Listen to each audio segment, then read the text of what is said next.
Complete overview. अभी मैं जो बता रहा हूँ अच्छा से सुनो, उसके बाद अच्छा लिखना। पीयूजे और वीयूजे में ऑलमोस्ट सेम होता है ना। पीयूजे मतलब पेल्विस यूरेट्रिक जंक्शन, वीयूजे मतलब वैसा जहां से एक पोजीशन में प्रोक्सिमल यूरेटर में स्टोन का ऑब्स्ट्रक्शन है और वीयूजे में कहां ऑब्स्ट्रक्शन होगा, नीचे। प्रीवियस इमेज में हम इस चीज को बताने वाले हैं। तो PUJ calculus is a stone located at a junction of the renal pelvis ureter causing obstruction है। क्या करेगा, अगर पीयूजे में ऑब्स्ट्रक्शन होगा, स्टोन होगा, यूरेट्रिक स्टोन होगा, तो एक ही काम करेगा, वो क्या करेगा, यूरेटर को ऑब्स्ट्रक्ट कर देगा, बंद कर देगा, रुकावट पैदा कर देगा। तो यूरिन कैसे फ्लो होगा, किडनी यूरिन बनाएगा और यूरेटर द्वारा नीचे आएगा नहीं, तो क्या होगा, कलेक्ट होना शुरू होगा, पेल्विस में कलेक्ट होगा, पीसीएस डायलेशन होगा, धीरे धीरे माइल्ड, मॉडरेट एंड सीवियर में चेंज कर देगा। दूसरा क्या कारण क्या बनेगा, यहाँ ऑब्स्ट्रक्शन है तो इसके अगल बगल में जो टिश्यू है उसको क्या करेगा, एकदम से राउंड, एकदम से स्मूथ तो होता नहीं है, शार्प नुकीला भी हो सकता है, तो क्या करेगा, इंजर्ड कर देगा। इंजर्ड करेगा तो टीयरिंग होगा, हो सके ब्लड आना शुरू होगा, है ना। सीवियर दर्द तो बहुत ही तेज होगा, तो लेबर पेन कैसा पेन होगा, हेमेचुरिया होगा, nausea, vomiting, due to excessive pain शुरू हो जाएगा। और जैसे जैसे टेंडरनेस बढ़ते जाएगा, फ्लैंक पेन भी सीवियर होते जाएगा। यूरिन तो रुक गया और इस हाइड्रो से बढ़ते जा रहा है तो फ्लैंक पेन भी सीवियर होते जाएगा, पेशेंट एकदम से बुरा कंडीशन में आ जाता है। विदिन मिनट, विदिन घंटा पेशेंट की स्थिति बहुत सीरियस हो जाता है, एकदम क्लियर कट में नजर आएगा सिम्टोमेटिक, ऐसे रेफरिंग पेन, पेशेंट सीधा नहीं हो रहा है, बहुत सिम्टम देख करके हम लोग ऑलमोस्ट पता लगा लेते हैं कि पेशेंट का यूरेटिक पेन ही है, यूरेटिक कैलकुलस। फाइंडिंग में हम लोग जहां तक की बात करें तो फाइंडिंग में क्या होता है कि साइज, अगर शुरुआत है माइंड अगर फैलो आ रहा है तो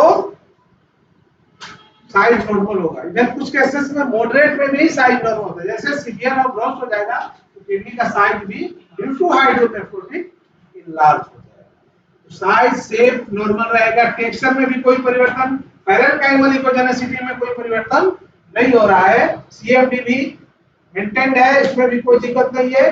पीसीएस और यूरेटर दोनों चीज में डायलेशन हो रहा है, पीसीएस में भी डायलेटेड हो रहा है, ये पीसीएस भी डायलेट कर रहा है, और प्रोक्सिमल यूरेटर जो नॉर्मल स्टेज में विजिबल नहीं रहता है वो भी नजर आना शुरू हो जाता है। हाइड्रोनेफ्रोसिस में हम होगा, ये मॉडरेट होगा, माइल्ड होगा, सीवियर होगा।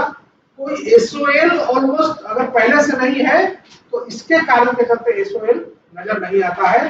अगर और भी एसओएल में मोस्टली सिस्ट, मास, सेप्सिस है, तो एब्सेस और मास जो है सिस्ट वगैरह अगर पहले से है, मान लीजिए कोर्टेक्स रीजन में है, यहाँ है, वो नजर आ सकता है, अगर है तो नहीं है तो नहीं आ सकता है। वैस्कुलरिटी नॉर्मल होगा, वैस्कुलरिटी में बहुत ज्यादा इफेक्ट नहीं आएगा ड्यू टू उसके चलते पीयूजे कैलकुलस के चलते। अब आता है फाइंडिंग, तो हमेशा ध्यान रखना है इसमें दो फाइंडिंग्स है, दो चीजें एक साथ जुड़ रहा है, एक किडनी और एक ureter.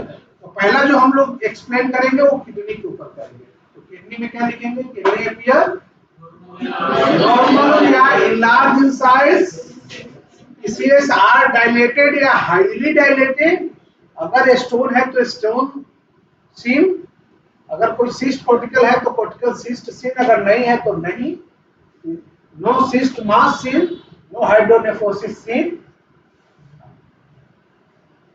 CMD appear maintained, and the second point is the ureter. ureter में क्या लिखेंगे, नॉर्मली यूरेटर विजिबल नहीं होता है, जब डायलेशन होता है तब विजुलाइज होता है।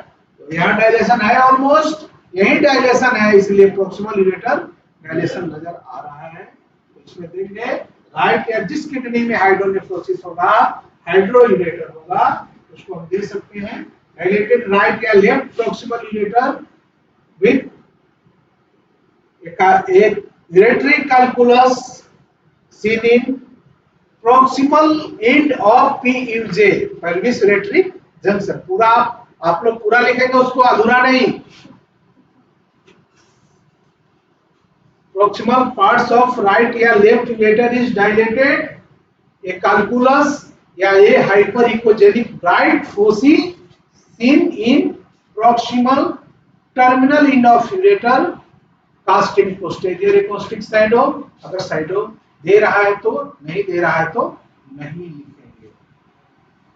इसमें थोड़ी सी चेंजेस है। डायलेटेड राइट और left proximal ureter with the hyperechoic calculus in at the fuser with posterior shadow associate moderate hydronephrosis रीजनों के, दोनों को मिला करके दे दिया है। क्योंकि हाइड्रोयूरेटर होगा तो हाइड्रोनेफ्रोसिस होगा, और हाइड्रोनेफ्रोसिस होगा तो हाइड्रोयूरेटर होगा, दोनों एक दूसरे से जुड़ा हुआ चीज है।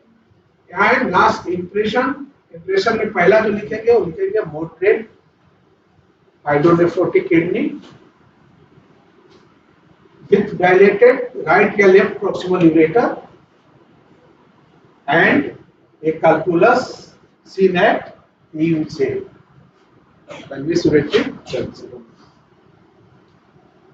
माइल्ड या मॉडरेट हाइड्रोनेफ्रोटिक किडनी, अगर किडनी में स्टोन है तो भी रीनल स्टोन दे देंगे, अगर नहीं है इस केस में किडनी में कोई स्टोन नहीं है इसलिए सिर्फ माइल्ड या मॉडरेट हाइड्रोनेफ्रोटिक किडनी लिखेंगे। नेक्स्ट लाइन लिखेंगे dilated proximal ureter with a calculus CNAT इलेक्ट्रोवेसाइकल जंक्शन। ये कैलकुलस मेजर्स दे देना है साइज इतना mm, CNAT इलेक्ट्रोवेसाइकल pelvis ureteric junction, not electrovesical, PUJ pelvis ureteric junction। अब आती है, इसके अलावा भी मेडिकल साइंस बोलता है कि कभी भी कोई मेजर फाइंडिंग है तो उसको अदर इन्वेस्टिगेशन से कोरिलेट करना जरूरी है।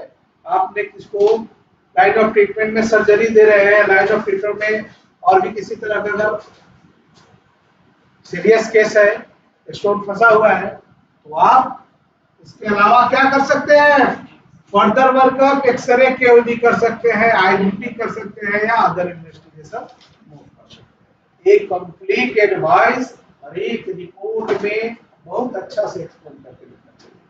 अगर आप नहीं लिखते हैं तो कल दे करके किसी कारणवश प्रॉब्लम आती है तो यही चीज आपको बचाएगा कि हमने एडवाइस कर दिया था कि आज आप अल्ट्रासाउंड के अलावा एक्सरे करवाएं, आईबीपी करवाएं, या कोई वैसा और इन्वेस्टिगेशन कंफर्मेशन के लिए करवाएं। अगर नहीं करवाएं तो इट इज योर रिस्पांसिबिलिटी।